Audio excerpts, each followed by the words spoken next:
नमस्कार।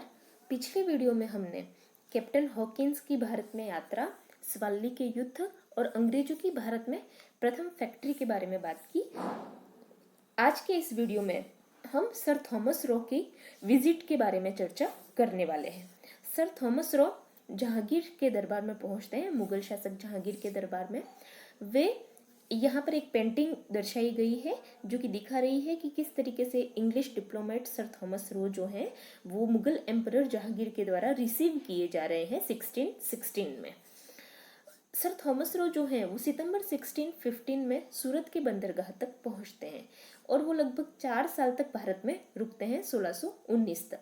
तो 1615 से 1619 के इस काल में वे एक तरीके से मुगल शासक के अतिथि बन करके रुकते हैं और मुगल शासक से वो बहुत सारे फेवर्स प्राप्त करने की कोशिश करते हैं। वो जहांगीर के दरबार में इंग्लैंड के राजा जेम्स प्रथम का पत्र लेकर के पहुंचते हैं।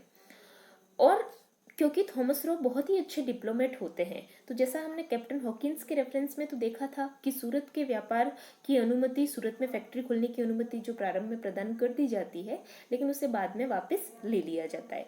लेकिन थॉमस रो बहुत ही सफलतापूर्वक मुगल साम्राज्य के सभी भागों में व्यापार करने की और फैक्ट्री खोलने दोनों की ही अनुमति पाने में सफल रहते हैं। ये एक बहुत ही इम्पोर्टेंट इवेंट होता है, एक बहुत ही इम्पोर्टेंट हैपनिंग होती है इंग्लिश ईस्ट इंडिया कंपनी के इतिहास में। और ये इतना इम्पोर्टेंट माना गया है कि 1619 से 2019 जब गया पिछले साल तो 400 साल सर थॉमस रो की विजिट को पूरे हुए। और इस 400 साल के पूरे होने पर ब्रिटेन की संसद के एक भवन में ये जो पेंटिंग हम देख पा रहे हैं इस स्लाइड पर, वो दर्शाई गई भारत और अंग्रेजों के व्यापारिक संबंधों को प्रगाढ़ता देने के लिए। तो हम समझ सकते हैं कि 400 साल बाद भी इस बात का कितना महत्व रहा है।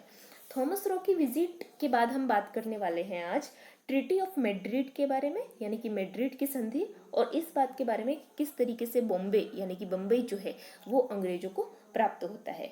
मैड्रिड की जो संधि है वो 1630 ईस्वी में संपन्न होती है और इसके अनुसार अभी तक अंग्रेजों और पुर्तगालियों के बीच में पूर्वी व्यापार को लेकर के जो संघर्ष चल रहा था उसको खत्म करने का निश्चय किया जाता है। इस कारण 1634 ईस्वी में सूरत की फैक्ट्री के जो अंग्रेज अध्यक्ष होते हैं और गोवा के जो पुर्तगाली वायसराय होते हैं इस समय पर, वो मिलकर एक समझौते पर हस्ताक्षर करते हैं जिसके द्वारा यह निश्चित किया जाता है कि अंग्रेज और पुर्तगाली एक तरीके से व्यापारिक सहयोग करेंगे और एक दूसरे पर आक्रमण नहीं करेंगे। यह जो समझौता किया गया है वो अभी तो गवर्नर के लेवल पे किया गया है। बाद में इसे दोनों देशों की सरकारों के द्वारा भी अनुमति मिल जाती है। 1642 में पुर्तगाल के शासक जॉन चतुर्थ और इंग्लैंड के शासक चार्ल्स प्रथम इस सूरत गोवा समझौते की पुष्टि के लिए एक संधि पर हस्ताक्षर करते हैं।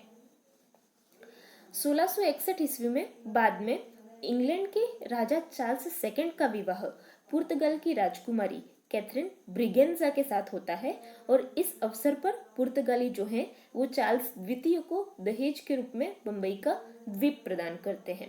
बम्बई पर पुर्तगालियों का अधिकार होता है, लेकिन क्योंकि पुर्तगाली राजकुमारी कैथरीन ब्रिगेंजा की शादी इंग्लैंड के राजा चार्ल्स सेकंड से होती है तो उस समय पे बम्बई जो है वो पुर्तगालियों के द्वारा अंग्रेजों को प्रदान कर दिया जाता है।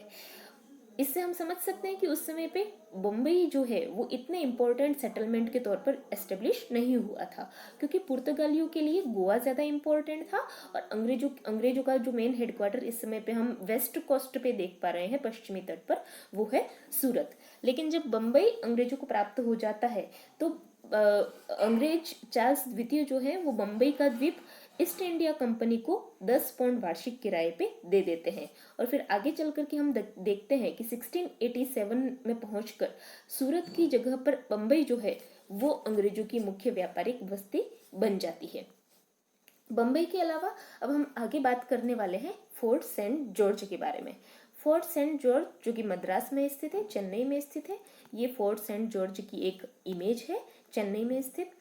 ईस्ट इंडिया कंपनी की अगर दक्षिणी भारत में व्यापारिक गतिविधियों के बारे में हम बात करते हैं तो हमें पता है कि 1611 में इनकी जो पहली फैक्ट्री है वो मसूलीपट्टनम में स्थापित होती है और वही एक तरीके से इनके दक्षिणी भारत में व्यापार का केंद्र भी बनता है।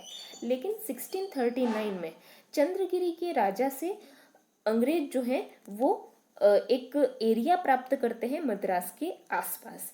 वो इसलिए प्राप्त किया जाता है क्योंकि मद्रास जो है वो एक तरीके का सेंटर होता है जहाँ से जितने भी विविंग सेंटर हैं यानी कि बुनकरों के केंद्र जो हैं जिनसे अंग्रेजों को गुड्स यानी कि सामान प्राप्त हो रहा है पर्शिया तक पहुँचाने के लिए, ईस्ट इंडीज तक पहुँचाने के लिए। तो इसलिए मद्रास क्योंकि सेंटर पॉइंट बनता है तो अब एक नई फैक्ट्री जो है वो मद्रास में एस्टेब्लिश की जाती है और धीरे धीरे 1641 तक हम पहुंचते हैं कि हेडक्वार्टर बन जाता है कंपनी का साउथ इंडिया में। और ये एक पहला ऐसा सेटलमेंट होता है जो किलेबंद बस्ती के तौर पे स्थापित होता है, एक फोर्ट के तौर पर स्थापित होता है। अभी तक हमने अंग्रेजों के रेफरेंस में फैक्ट्रीज की बात की, लेकिन फोर्ट सेंट जॉर्ज जो है जो कि मद्रास में स्थापित हो रहा है वो एक फोर्ट के तौर पर स्थापित हो रहा है, यानी कि इसका इंपॉर्टेंस अभी तक जितनी भी बस्तियां जो स्थापित हुई हैं उनसे कहीं ज्यादा था। और इसीलिए हम आगे चल करके देखते हैं कि जितनी भी अंग्रेजों की बस्तियां होती हैं, स्पेशली जो बंगाल, बिहार, उड़ीसा और कोरोमंडल के समुद्री तट की जो बस्तियां होती हैं वो सभी फोर्ट सेंट जॉर्ज के अधीन कर दी जाती हैं। फोर्ट सेंट जॉर्ज में क्योंकि एक गवर्नर भी अपॉइंट किया जाता है तो उस गवर्नर के अधीन बम्बई, बिहार, उड़ीसा, बम्बई नहीं सॉरी, बंगाल, बिहार, उड़ीसा और कोरोमंडल तट की जो बस्तियां हैं वो फोर्ट सेंट जॉर्ज के गवर्नर के अधीन आ जाती हैं। आज के लिए इतना ही, धन्यवाद।